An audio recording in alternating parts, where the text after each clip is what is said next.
बिस्मिल्लाहिर्रहमानिर्रहीम अस्सलाम वालेकुम। आप मेरा यूट्यूब चैनल देख रहे हैं। Welcome to my YouTube channel. आज इस्लामिक हिस्ट्री के हवाले से हमारा आखिरी लेक्चर है। अल्हम्दुलिल्लाह इस्लामिक हिस्ट्री हज़रत आदम अलैहिस्सलाम से लेकर आज तक, मीन्स के आज के दिन तक जो सल्तनत उस्मानिया थी और उसके बाद सऊदी अरेबिया बना, सारे के सारी चीज़ें जो है ना आज अल्हम्दुलिल्लाह हमारी कंप्लीट हो गई हैं जी। तो मैंने आपको हज़रत आदम अलैहिस्सलाम से स्टार्ट किया था, फैमिली ट्रीज़ की सूरत में मैंने आपको पढ़ाया था सारा, ठीक है।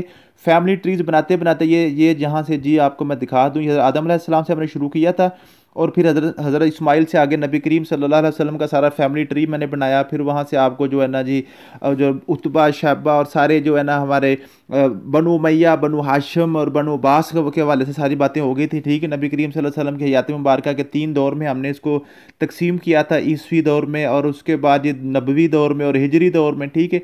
ये सारी चीज़ें आपको कंसेप्ट तो क्लियर हो गए हैं, मोटे मोटे कंसेप्ट आपको क्लियर हो गए हैं। आज मैंने आपको बताना है कि आपने हिस्ट्री याद किस तरह करनी है। बहुत से बच्चों की जो परेशानी आ रही थी कि सर हिजरी को याद करते हैं तो ईसवी भूल जाता है, ईसवी को याद करते हैं तो हिजरी भूल जाता है, अब हम क्या करें, ठीक है। तो ये आज मैं इंशाल्लाह ताला आपको बताऊंगा और आज के बाद उम्मीद है कि आपको ये सारी क्लैरिटी जो थी हो जाएगी और आपकी जो परेशानियां ख़त्म हो जाएंगी, ठीक है जी। तो सबसे पहले बात करते हैं जी नबी करीम सल्लल्लाहु अलैहि वसल्लम की पैदाइश। जैसा कि आपको पता है कि नबी करीम सल्लल्लाहु अलैहि वसल्लम 571 ईस्वी में पैदा हुए हैं, 571 ईस्वी में पैदा हुए हैं। यहाँ पे जो है ना बात आपने याद करनी है, ईस्वी किसे कहते हैं? ईस्वी कहते हैं AD, आफ्टर डिपार्चर ऑफ हज़रत ईसा अलैहिस्सलातु वस्सलाम। हज़रत ईसा अलैहिस्सलाम जब दुनिया से उठाए गए हैं उस दिन से लेकर आगे को ये AD यानी कि आफ्टर डिपार्चर या आफ्टर डेथ ऑफ हज़रत ईसा अलैहिस्सलाम, ठीक है जी। हज़रत ईसा अलैहिस्सलाम की डिपार्चर के 571 साल के बाद नबी करीम सल्लल्लाहु अलैहि वसल्लम पैदा हुए हैं, ठीक है जी। अगर हज़रत ईसा अलैहिस्सलाम की पैदाइश से पूछा जाए तो उनकी पैदाइश के फिर 600 साल यानी कि 30 साल के तो वो भी दुनिया में रह के गए हैं ना, ठीक है जी। तो 571 ईस्वी में नबी करीम सल्लल्लाहु अलैहि वसल्लम पैदा हुए हैं, ठीक है जी। अब यहाँ से सिर्फ आपने सिर्फ यही एक बात याद कर लेनी है कि नबी करीम सल्लल्लाहु अलैहि वसल्लम 571 ईस्वी में पैदा हुए थे। अब नेक्स्ट आपने क्या करना है, नबी करीम सल्लल्लाहु अलैहि वसल्लम की ज़िंदगी को आपने 3 अदवार में तकसीम किया था, 3 हिस्सों में तकसीम किया था। कौन कौन से हिस्सों में तकसीम किया था? नबी करीम सल्लल्लाहु अलैहि वसल्लम का पहला हिस्सा आपने क्या किया था? जो ईसवी का दौर था, जो ईसवी का था वो कौन सा था? नबी करीम सल्लल्लाहु अलैहि वसल्लम 40 साल तक नबी करीम सल्लल्लाहु अलैहि वसल्लम ने ईसवी लाइफ गुजारी है। मीन्स के 40 साल के बाद नबी करीम सल्लल्लाहु अलैहि वसल्लम को नबूवत मिली है, या तो सबको पता है, सारे लोगों को पता है, ठीक है। अब 40 साल में नबी करीम सल्लल्लाहु अलैहि वसल्लम को नबूवत मिली है, तो अगर कोई बंदा पूछ ले कि नबी करीम सल्लल्लाहु अलैहि वसल्लम को किस सन ईसवी में नबूवत मिली है, तो फिर कौन सा मुश्किल है जी? 571 में 40 साल ऐड कर लें, 571 में कर लेना, 611 ईस्वी आ गया, ठीक है जी। समझ, इसमें कौन सा मुश्किल चीज़ है? अब यहाँ से 40 साल के बाद नबी करीम सल्लल्लाहु अलैहि वसल्लम ने 13 साल जो ना गुजारे हैं जी मक्का में, 13 साल गुजारे हैं मक्का में। ये आपका नबवी का साल है, ये कौन सा जी? नबवी का साल है, 13 साल आपकी नबवी वाले साल हैं, ठीक है। अब 13 साल के बाद नबी करीम सल्लल्लाहु अलैहि वसल्लम मक्का से मदीना हिजरत कर गए हैं, मक्का से मदीना हिजरत कर गए हैं, तो 10 साल वहाँ पे भी आपने गुजारे हैं। टोटल आपके 40, 10 और 13 आप सल्लल्लाहु अलैहि वसल्लम की 63 साल ज़िंदगी है, ठीक है। समझ आ गई है? अब कोई बंदा आपसे पूछता है कि नबी करीम सल्लल्लाहु अलैहि वसल्लम ने किस सन ईस्वी में हिजरत फरमाई है, तो भाई ये 40 साल की में आपने नबूवत की थी ना, ठीक। 40 साल की ज़िंदगी जब आपकी सल्लल्लाहु अलैहि वसल्लम की हुई थी, तो आप सल्लल्लाहु अलैहि वसल्लम ने 40 साल की उम्र में जाके नबूवत का ऐलान किया, 611 वो हो गए। तो अब 13 साल के बाद आप मक्का से मदीना हिजरत कर गए, तो 611 में 13 साल और ऐड कर लें तो अब हिजरी निकल आएगी, ठीक है। अब हिजरत से फिर जो क्या हुआ जी, तो नबी करीम सल्लल्लाहु अलैहि वसल्लम 10 साल बाद यानी कि 11 हिजरी को नबी करीम सल्लल्लाहु अलैहि वसल्लम के विसाल मुबारक आ जाता है, ठीक है। अब इसको आप फिर 11 इसमें ऐड करना तो 632 ईस्वी बन जाता है, 632 ईस्वी। मीन के 571 आपने याद किया। बाकी नबी करीम सल्लल्लाहु अलैहि वसल्लम की ज़िंदगी आपको पता है, 40 साल के बाद नबूवत मिली है, फिर आपने 13 साल मक्का में गुजारे हैं, फिर 10 साल आपने मदीना में जाके गुजार के फिर आप रेलत फरमा गए हैं, ठीक है जी। अब 632 ईस्वी आपने याद कर लिया। अब 632 ईस्वी के बाद आपको पता है 2 साल की जो है ना खिलाफत आई हज़रत अबू बकर सिद्दीक में, तो 634 को हज़रत अबू बकर सिद्दीक जो है ना वो वफात पा गए होंगे, ठीक है, ऐसे ही है। अब उसके बाद 6 और आपके बाद 10 मैंने आपको बताया था, 10 साल किसके थे? हज़रत उमर फ़ारूक रजी अल्लाह ताला अन्हु उन्होंने किया था, ठीक है। मीन के 634 के बाद 10 साल वो आया, 644 हो गया होगा, ठीक है। अब ये इन दोनों को मिला के 12 साल किसने किया? हजरत उस्मान गनी ने। तो फिर 644 में 12 ऐड कर लें, 656 हो गया, हजरत उस्मान गनी की शहादत का हो गया, और यहीं से हजरत अली रजी अल्लाह ताला अन्हु की जो ना खिलाफत शुरू हो गई, ठीक है। अब 656 के बाद हजरत अली रजी अल्लाह ताला अन्हु ने कितने की? 6 साल किया, ये तो आपको पता है, ये सब आपने याद किया हुआ है। तो 656 में 6 साल ऐड कर लें, 662 ईस्वी बन गया, ठीक है। तो यूं आपकी टोटल जो खिलाफत है वो 30 साल की होगी। मीन कुछ भी आपको याद नहीं करना पड़ा, कोई आपने सन नहीं याद करना, कोई आपने डेट्स वगैरह नहीं याद करने, मोटा मोटा सा काम याद करना। नबी करीम सल्लम की ज़िंदगी से आप शुरू में 571 आपने शुरू किया है, 632 में नबी करीम सल्लम की जो ना विसाल मुबारक हुआ, ठीक है। अब उसके बाद 2 साल हज़रत अबू बकर सिद्दीक़ के हैं, 32 में 2 ऐड कर लें। फिर 10 साल हज़रत उमर फ़ारूक के हैं, वो आप ऐड कर लें। फिर 10 और 2 12 ऐड करके हज़रत उस्मान को दे दें, और उसका हाफ करें, 6 साल हज़रत अली को दे दें, ठीक है। तो ये तरीका याद करने की ज़रूरत नहीं पड़ती, ठीक है। अब अगर ये कहते हैं जी हज़रत जो ना हज़रत अली रजी अल्लाह ताला अन्हु वो जो कब हिजरी कौन सी बन रही है, तो हिजरी आप देख लें 11 हिजरी को कौन सा बन रहा है? 632 बन रहा है ना, 11 हिजरी को नबी करीम सल्लल्लाहु अलैहि वसल्लम ने फरमाई है। तो अब 11 ऐड कर लें जी, 32 के बाद 11 ऐड कर लें तो आपको वो निकल आएगा, ठीक है। ये बिल्कुल आसान चीज़ें, आपने इसमें परेशान नहीं होना, ठीक है जी। अब आगे चलते हैं, आगे चलते हैं जी। ये देखें, ये खिलाफत राशिदा मैंने सारा आपको पहले पढ़ाया हुआ, मैं यहाँ पे दोबारा आपका टाइम वेस्ट नहीं करूँगा। उसके बाद बनु उमय्या की तरफ चलते हैं। अब बनु उमय्या को आपको पता है कि अमीर मुआविया रजी अल्लाह ताला अन्हु जी कातबे वही भी हैं, ठीक है। ये मैंने अहम निकात इनके लिखे हैं। अब आपको पता है बनु उमय्या जो है ना, इनका जो दौर का स्टार्ट कहाँ से हुआ है? हज़रत अमीर मुआविया से। और आपको पता है हज़रत अमीर मुआविया हज़रत अली रजी अल्लाह ताला अन्हु के दरमियान जंग भी हुई है, ठीक है। और हज़रत अमीर मुआविया ने हज़रत अली रजी अल्लाह ताला अन्हु की बैत नहीं की, उन्होंने उनकी खिलाफत को नहीं माना।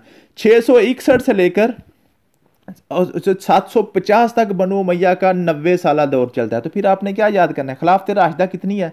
30 साल, और 90 साल कितना है बनु उमय्या का? और आगे कौन सा आता है जी? बनु अब्बास आता है। बनु अब्बास के 658 साल हैं, इसको 650 साल आप ऐसे भी राउंड फिगर में भी याद कर लें, ठीक है। तो ये तो याद करना कोई मुश्किल नहीं है ना। खिलाफत राशिदा 30 साल हैं, बनु उमय्या उसके बाद 90 साल है, और उसके बाद बनु अब्बास कितने साल आए हैं जी? उसके बाद आगे 600 साल कर लें, 650 कर लें, 658 इसकी एग्जैक्ट फिगर है। सिर्फ इतना सा आप याद कर लें, तो आप इसमें ऐड करते जाएं, 658 आप ऐड करते जाएं ना, पीछे खिलाफत राशिदा में 30 साल ऐड करें 632 के बाद।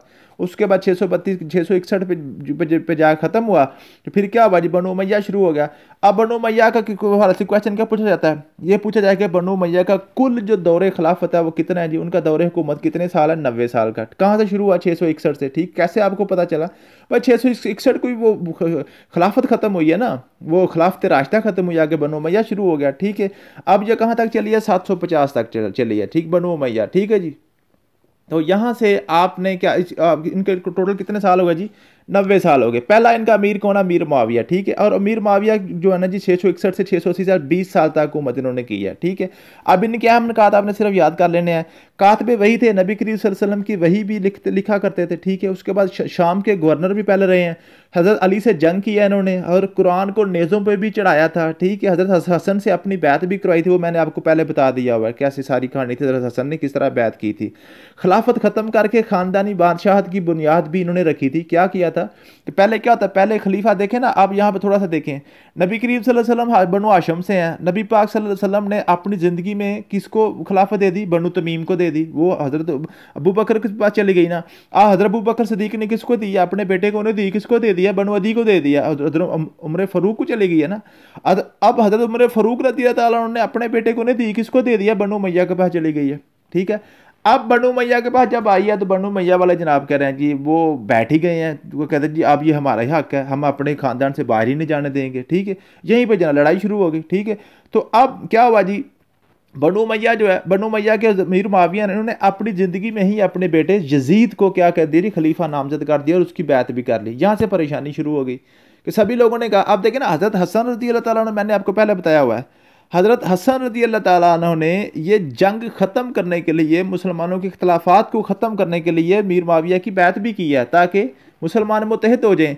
लेकिन अमीर मुआविया साहब ने क्या किया? फिर क्या किया? अपने बेटे को नामजद कर दिया। हालांकि तब हज़रत अब्दुल्ला बिन ज़ुबैर, हज़रत अब्दुर्रहमान बिन औफ, बड़े जय्यद सहाबा कराम भी मौजूद थे। तो उनकी मौजूदगी में आपने तकरीबन 21 साल का बच्चा था, बिल्कुल ये यंग सा लड़का था, ठीक है, इसको उन्होंने दे दी। अब यहाँ से पे क्या हुआ?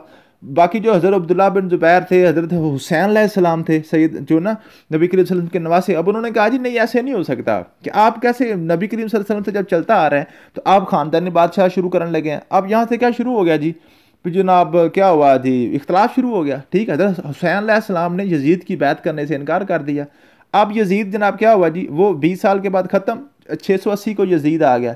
यजीद ने हज़रत हुसैन अलैहिस्सलाम को कहा कि मेरी बैत करें, उन्होंने बैत करने से इनकार कर दिया। 10 मुहर्रम अल हराम 61 हिजरी 680 ईस्वी में बामुकाब करबला मौजूद इराक है, योम अशूरा हुआ थे। ठीक है, उसमें क्या हुआ, 72 सादात को शहीद कर दिया यजीद ने। 72 लोग, 72 लोग हज़रत हुसैन अलैहिस्सलाम के साथ 72 लोग इन्होंने शहीद कर दिए। इसको हम योम अशूरा कहते हैं, करबला का वाक़या कहते हैं। ठीक है, औरतों को कैद कर लिया, मक्का पे चढ़ाई कर दी। ठीक है जी, खाना काबा का कुछ हिस्सा भी मुसमार कर दिया। और उसके बाद फिर यजीद ने क्या किया, खाना काबा को रेशमी गुलाफ भी सबसे पहले यजीद ने पहनाया। ठीक है, इसके गवर्नर शिमर और इब्ने ज़ियाद थे। ठीक, ये अपनी चीज़ें सिर्फ याद करनी है, बाकी किसी किस्म की चीज़ आपको याद करने की ज़रूरत नहीं है। ठीक, यही आपके पेपर में क्वेश्चन सिर्फ आएंगे। बनु उमय्या का टोटल दौर कितना था, पहला उनका पास कौन सा पहला हुक्मरान यजीद कब बना, यजीद किस इसके हवाले से ज़्यादा इंपॉर्टेंट ये है कि क्योंकि यहाँ पे करबला का जो है ना अंदोनाक और अफसोसनाक वाक़या हुआ है। ठीक, इस वजह से इसके हवाले से क्वेश्चन ज़्यादा बन सकते हैं। ये थोड़ा सा मैंने आपको क्या कर दिया जी, वजाहत कर दिया। उसके बाद यजीद का बेटा मुआविया आया। ठीक है, और मुआविया, यजीद के बाप का नाम भी मुआविया है और उसके बेटे का नाम भी मुआविया है। ठीक है जी, अब मुआविया आया, मुआविया ने खिलाफत लेने से इनकार कर दिया। लोगों ने उसको जनाब फोर्स करके भी ना खलीफा बनाया 6 माह तक, लेकिन वो अपने घर में मसूर होगा। उसने कहा मैं बाहर ही नहीं निकलूंगा, मुझे ये खिलाफत नहीं चाहिए जिसमें सादात फैमिली के ऊपर इतना जुल्म हुआ है, मैं ये जुल्म अपने कंधों पे नहीं ले सकता। उसने छोड़ दिया। जैसे उसने छोड़ा है तो बनु उमय्या का एक और साथी जो हकम का बेटा मरवान, मैंने सारी कहानी आपको पहले सुनाई है, मरवान आकर तख्त नशीन हो गया। ये मरवान कौन था, उस्मान का सेक्रेटरी था। ठीक है जी, मरवान का बेटा अब्दुल मुलक, और अब्दुल मुलक को सिर्फ आपने याद कर लेना है। ठीक है जी, इसमें आपने सिर्फ 2-3 बंदे याद करने हैं, अमीर माविया, यजीद, यजीद के बाद अब्दुल मुलक। अब्दुल मुलक 685 को 705 तक रहा है। ठीक है जी, इसने क्या, इसका गवर्नर था हजाज बिन यूसुफ। हजाज बिन यूसुफ को इसने हुक्म दिया मक्का पे चढ़ाई करो। ठीक है, मक्का वालों ने, अब क्यों ये मक्का पे चढ़ाई कर रहे थे आपको, पहले मैंने आपको बताया, मक्का वालों ने हज़रत अब्दुल्ला बिन ज़ुबैर जो तब सबसे जो ना बुजुर्ग साहबा थे। ठीक है, तो हज़रत अब्दुल्ला बिन ज़ुबैर ने उनकी बैत नहीं की थी, इनकी जो ना बनु उमय्या की। उन्होंने कहा था ये आप जो है ना गैर कानूनी गवर्नमेंट चला रहे हैं, कि गवर्नमेंट किसकी होनी चाहिए, खिलाफत है, जिसका हक है उसको दे दें। ठीक है, जो मजलिस से शूरा करे, लेकिन आप अपने बेटों को करते जा रहे हैं। ठीक है, तो अब इसने क्या किया, अब्दुल मुलक ने अपने गवर्नर हजाज बिन यूसुफ को मक्का पे चढ़ाई का हुक्म दे दिया। ठीक है जी, मक्का मुहासरा कर लिया और हज़रत अब्दुल्ला बिन ज़ुबैर की शहादत हो गई। और अब्दुल्ला बिन ज़ुबैर को शहीद करके 40 दिन तक उनकी लाश को लटका दिया। ठीक है, ऊपर जो ना बाजार के अंदर। ठीक है जी, और उसके बाद हजाज बिन यूसुफ को कुरान पर अराब लगाने का हुक्म भी, इसकी इजाज़त भी अब्दुल मुलक ने दी। ये अब्दुल मुलक के हवाले से 2-4 क्वेश्चन जो आपको याद कर लें। ठीक है, खलीफा अब्दुल मुलक था, गवर्नर हजाज था जब कुरान पाक के अराब लगे हैं, डार्ट्स ऑफ कुरान लगे हैं। ठीक है जी, करेंसी पे सबसे पहले अपना नाम अब्दुल मुलक ने लिखवाया था। ठीक है जी, दुनिया में जब करेंसी शुरू हुई है ना, जैसे हमारी करेंसी पे कायदे आज़म मदल जना का नाम आता है ना, हर मुल्क के ऊपर अब आ रहा है। ठीक है, गांधी जी का आ रहा है उधर, और उसके बाद जो है ना सारों पे आ रहा है, डॉलर पे भी किसी बादशाह का नाम और तस्वीर भी आ रही है। तो सबसे पहले किसने काम शुरू किया, अब्दुल मुलक ने शुरू किया था। ठीक है जी, उसके मस्जिद अक्सा के गुंबद की तमीर भी इसने की थी अब्दुल मुलक ने। ठीक, ये इसके 2-4 कारनामे याद कर लें, बाकी आपको किसी किस्म की जो ना परेशानी वाली बात नहीं है इसमें। और ये तारीखें इतनी ज़रूरत नहीं है आपको याद करने की, सिर्फ यजीद की तारीख याद कर लें, या अमीर माविया जब क्या, ये सिर्फ बनु उमय्या कब स्टार्ट हुआ है, और यजीद की तारीख अच्छी तरीके याद कर लें, बाकी कोई याद करने की ज़रूरत नहीं है। ठीक है जी, उसके बाद अब्दुल मलिक का बेटा वलीद बिन अब्दुल मलिक बना। वलीद बिन अब्दुल मलिक भी आपने बड़ा इंपॉर्टेंट है, इसको याद कर लेना। क्यों इसको याद करना है, इसके में ना जो फतुहात बड़ी हुई हैं इस्लाम की। मोहम्मद बिन कासम को भेजा इसने सिंध में, तारक बिन ज़ियाद को भेजा स्पेन में, मूसा बिन नसीर को भेजा शुमाली अफ्रीका में, और कुतैबा बिन मुस्लिम को भेजा जी सेंट्रल एशिया में, जो उज़्बेकिस्तान, ताजिकिस्तान, तुर्कमानिस्तान वगैरह है। ठीक है जी, और हजाज की मौत भी कब हुई है, ये वलीद बिन अब्दुल मुलक के ही दौरे खिलाफत में। ठीक है, यहाँ पे क्वेश्चन कौन से बनते हैं, सिंध को किसने फतह किया, मोहम्मद बिन कासम ने। ठीक है, अब देखें ना ये दौर कौन सा चल रहा है, 705 से 715 के दरमियान। तो मोहम्मद बिन कासम कब आया था, 712 को ही आया था ना जी। ठीक है, 712 को इसने सिंध को फतह किया और 715 को इसने मुल्तान को फतह किया। ठीक है जी, मोहम्मद बिन कासम को सिंध को, तारक बिन ज़ियाद ने स्पेन को फतह किया। बड़ा इंपॉर्टेंट पूछा जाता है कि स्पेन को किसने फतह किया, उसको उंदलस कहते थे तब। ठीक है जी, तारक बिन ज़ियाद। मूसा बिन नसीर ने शुमाली अफ्रीका को। ठीक है, और कुतैबा बिन मुस्लिम सेंट्रल एशिया। और ये क्या, कहाँ से आया था, कुतैबा बिन मुस्लिम ने जो बहरुल काहिल था जो आपका अटलांटिक ओशन है, इसके अंदर घोड़े दौड़ाए थे। यहाँ पे इकबाल ने कहा था, दश्त तो दश्त सही दरिया भी न छोड़े हमने, बहरे जुल्मात में दौड़ा दिए घोड़े हमने। ये कुतैबा बिन मुस्लिम ने दौड़ाए थे जी। ठीक है, समझ आ गई है। और हजाज की मौत भी हो गई यहीं पे, ठीक है, ये कुदरती मौत मरा था। उसके बाद वलीद के बाद सुलेमान बिन अब्दुल मुल्क बना जी बादशाह। सुलेमान जो था ना, उसने अपने भाई के सारे गवर्नर्स को हटा दिया था, वापस बुला लिया। वापस बुला के क्या किया, सबको कत्ल करवा दिया था, सबको कत्ल करवा दिया था। ठीक है जी। तो और उसके बाद क्या हुआ जी, सुलेमान बिन अब्दुल मुल्क ने अपने बेटे को खलीफा नहीं बनाया, बल्कि अपने चचाजाद भाई हज़रत उमर बिन अब्दुल अजीज़ को बना दिया। ये बड़ा इंपॉर्टेंट है, इसको याद कर लीजिएगा।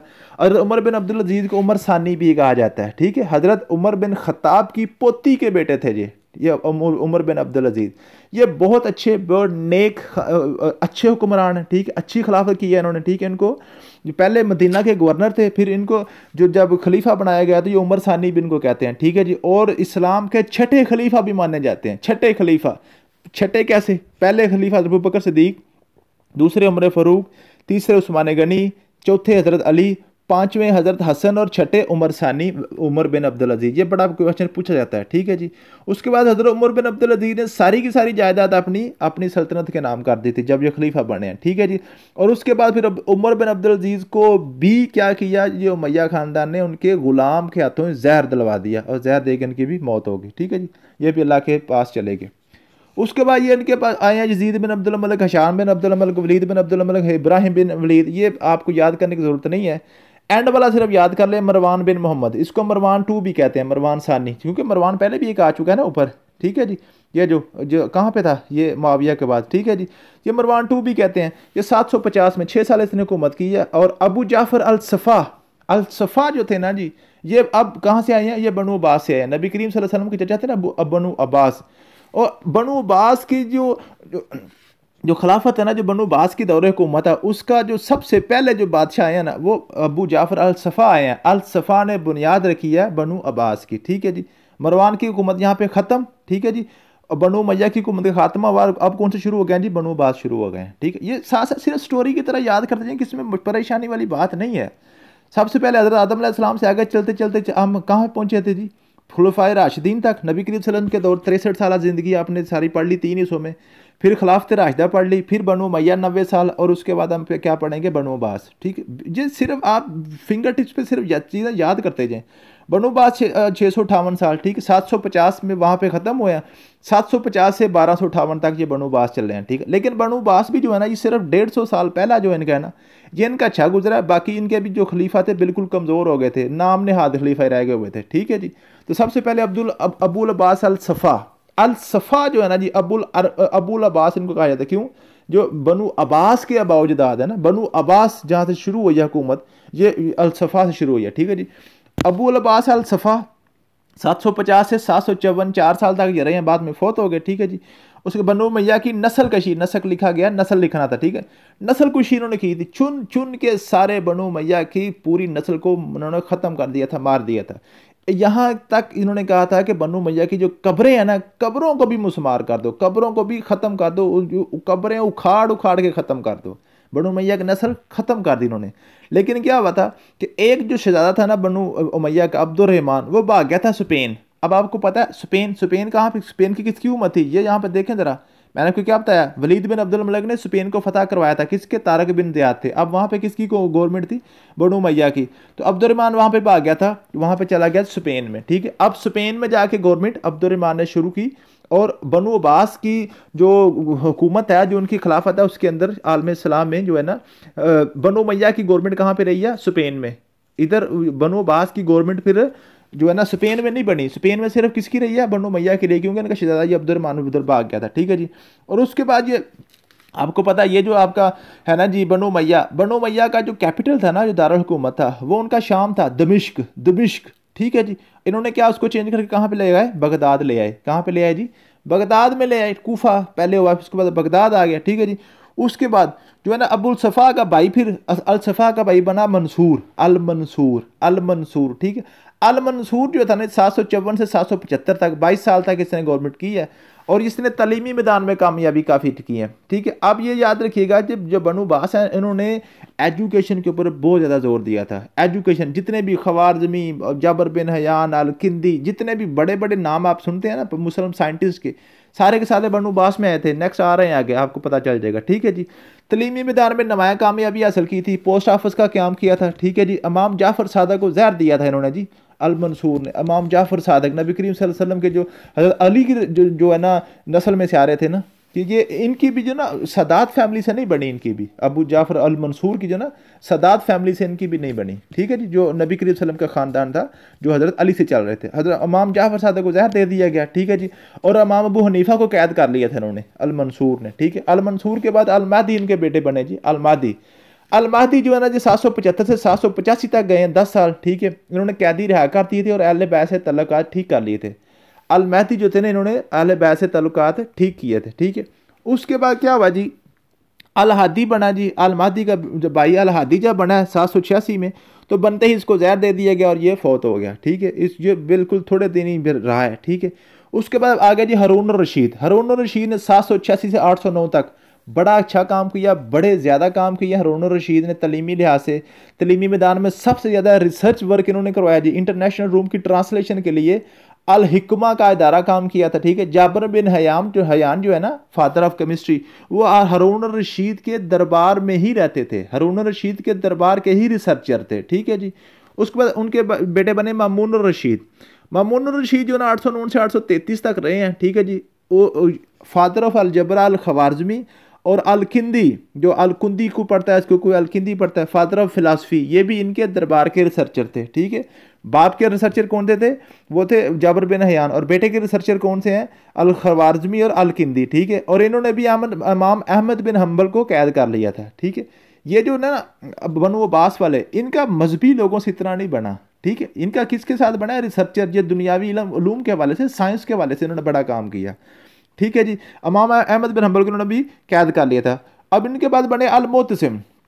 अल मोतसिम ने क्या किया था? उन्होंने तुर्क गुलामों की फौज तैयार कर ली थी। अब यहाँ पे क्या मसला हुआ था, ये जो बनु अब्बास वाले थे ना, इनके पास बड़ी लंबी चौड़ी गवर्नमेंट थी। अब बड़ी लंबी चौड़ी गवर्नमेंट को संभालने के लिए इनको क्या करना पड़ा था? ये आगे जा रहे थे, यूरोप की तरफ फतवाहत कर रहे थे, पीछे इनको संभालने के लिए इन्होंने ईरानियों को अपने साथ मिलाया था। ईरानियों को काफ़ी इन्होंने सपोर्ट किया था। लेकिन जब क्या हुआ कि जब अल मोतसिम आज जब आया ना, मोतसम ने यह फील किया कि ईरानी इतने तगड़े हो रहे हैं, इतने ये ताकतवर हो रहे हैं, कहीं ऐसा ना हो कि ये हमारी हुकूमत के ऊपर ही कब्जा कर लें। इन्होंने क्या किया? ईरानियों का तोड़ करने के लिए ना तुर्कों को उन्होंने थोड़ा सा सपोर्ट करना शुरू कर दिया, ताकि तुर्क और ईरानी आपस में जो है ना लड़ते लुड़ते रहें, आपस में कमज़ोर हो जाएं और हमारी गवर्नमेंट की तरफ ये ना आए, ठीक है। उन्होंने तुर्कों को थोड़ा सा सपोर्ट करना शुरू कर दिया। जैसे तुर्कों को सपोर्ट किया ना जनाब, तो तुर्कों ने फिर जब सपोर्ट जैसे मिली है, तो तुर्कों का कबीला था सल्जूक। सल्जूक कबीला था, वो इतने ताकतवर हो गए, इतने ताकतवर हो गए, तो उन्होंने क्या किया जी, ये जो बनु अब्बास की गवर्नमेंट को ख़त्म किया। बनु अब्बास की गवर्नमेंट के पैरेलल अपनी जो खिलाफत सल्तनत शुरू कर दी, ठीक है। सल्जूक के बाद फातिमी सल्तनत आई है। फातिमी के बाद सलीबी जंगें हुई हैं। सलीबी जंगें कौन सी हैं? सलीबी जंगें वो हैं जब 2 सलीबी जंगें हुई हैं, 200 साल तक सलीबी जंगें वैसे होती रही हैं। पहली जंग हुई है जब ईसाइयों ने सलीब कहते हैं उनका जो क्रॉस होता है, ठीक है जी। सलीबी जंगों में सबसे पहली सलीबी जंग में क्या हुआ था जी? बैतुल मुकद्दस ईसाइयों के कब्जे में चला गया था, ठीक है। दूसरी जंग जो सलीबी जंग में क्या हुआ था? मुसलमानों ने वो बैतुल मुकद्दस वापस छुड़ाया था। वो किसने छुड़ाया था? वो नीचे आ रहे हैं, जंगी सल्तनत, जंगी इमादुद्दीन जंगी सल्तनत, और उनके कमांडर थे जो है ना अयूबी, ठीक है। अयूबी ने फिर उनको जो है ना छुड़ाया था, आप जो ना आपका बैतुल मुकद्दस, ठीक है। और उसके बाद ममलूक सल्तनत आई है, और ये ममलूक सल्तनत जो है ना, ये वही ममलूक ख़ानदान गुलामा, ये उधर भी ममलूक सल्तनत आ गई और इधर भी जो है ना बर सगीर में भी कुतुबुद्दीन ऐबक वाली शुरू हो गई, ठीक है। उसके बाद सल्तनत उस्मानिया आई है 1299 से 1517 तक सल्तनत उस्मानिया आई है। उसके बाद सल्तनत को खिलाफत में चेंज कर दिया, वो 1517 से 1922 तक चली है, ठीक है जी। अब यहाँ पे आपने क्या करना है, और सल्तनत उस्मानिया के दारुल हुकूमत आपने 2-4 याद करने हैं। और सगूत भी रहा है, बुरूसा भी रहा है, और अदरना भी और कस्तुनतुनिया भी। ठीक है जी, समझ आ गई है। और कस्तुनतुनिया 1453 में फतह हुआ था। ठीक है, ये बात ये देखिए ना आप, ये हिस्ट्री इतना कोई लंबा चौड़ा सब्जेक्ट नहीं है जितना को आप समझ रहे हैं। आप इसको थोड़ा सा आप चीज़ों को आपस में इंटरलिंक करके पढ़ेंगे ना, तो ये बिल्कुल आसान चीज़ें, इसमें परेशानी वाली बात बिल्कुल भी नहीं है। ठीक है, अब थोड़ा सा मैं आपको समझा दूँ। यहाँ पे जहाँ पे ये आपको बनु मैया ख़त्म हो रहा नज़र आ रहा है ना, ये जो है, ये जहाँ पे बनु मैया ख़त्म हुआ यहाँ पे जी, ये आपका जो बनु मैया जहाँ से ख़त्म हुआ है ना, वहाँ से जब असल में बनु मैया तो यहीं पे ख़त्म हो गए थे, जब उमर बिन अब्दुल अजीज़ के बाद ना ये वहीं पे तकरीबन ख़त्म हो गए थे 720 में। आगे ये कमज़ोर से इनके आते रहे हैं। ठीक है, अब यहाँ से आपकी हिस्ट्री दो हिस्सों में तकसीम हो जाती है। हिस्ट्री यहाँ पे दो हिस्सों में एक हिस्ट्री वो है जो मैंने आज आपको पढ़ाई, आगे की तरफ चलती है। ये बनु बास से आगे फिर सल्जूक, फिर फातिमी, फिर सलीबी जंगें, फिर जंगी यूबी, ममलूक सल्तनत, सल्तनत उस्मानिया। और एक जो यहाँ पे हिस्ट्री है ना, वो हिस्ट्री दूसरी तरफ चली जाती है। कहाँ पे? वो जो आपके महमूद गौरी गजनवी, और उसके बाद कुतुबुद्दीन ऐबक, उसके बाद जो ना आपके आ जाते हैं ये जो है लोधी ख़ानदान, फिर शेर शाह सूरी, फिर मुगलिया दौर, और उसके बाद ईस्ट इंडिया कंपनी, फिर पाकिस्तान का क्या मीन के, फिर यहाँ पे आके हिस्ट्री आपकी दो हिस्सों में तकसीम हो जाती है। एक हिस्ट्री आगे अरबों की तरफ चली जाती है, और एक हिस्ट्री हमारी जो है ना इंडो पाक हिस्ट्री शुरू हो जाती है। ये इतनी हिस्ट्री है सिर्फ। ठीक है, अब देखें, अब आप खुद गौर करें, अगर यही हिस्ट्री जैसे मैं आपको पढ़ा रहा था ऊपर, आपको ट्रीज मैं बनाते बनाते ऐसे पढ़ा रहा होता था, तो मैक्सिमम इसके 3 या 4 लेक्चर और आपके होने थे, और अल्हम्दुलिल्लाह आपकी CSS लेवल की हिस्ट्री तैयार हो जानी थी। ठीक है, लेकिन आप बच्चे परेशान हो गए थे कि सर ये पता नहीं कितनी मुश्किल चीज़ है, हमें नहीं समझ आ रही। ठीक है, तो अब ये बिल्कुल शार्ट सी अब हो गई है, इसको आप कर लें। ठीक है, अब इसमें तो कोई मसला नहीं है ना। सबसे पहले खिलाफत राशिदा 30 साल, बनु मैया 90 साल, बनु बास 658 साल, उसके बाद जो है ना ये जो आया सल्जूक सल्तनत, फातिमी सल्तनत, सलीबी जंगें, जंगी सल्तनत, अयूबी सल्तनत, ममलूक सल्तनत, ये मैं आपको लिख के भेज दूंगा, आप इनको पढ़ लीजिएगा, ये आपका इंशाल्लाह ताला क्लियर हो जाएगा। थैंक यू सो मच, मिलते हैं नेक्स्ट वीडियो में। अल्लाह हाफिज़।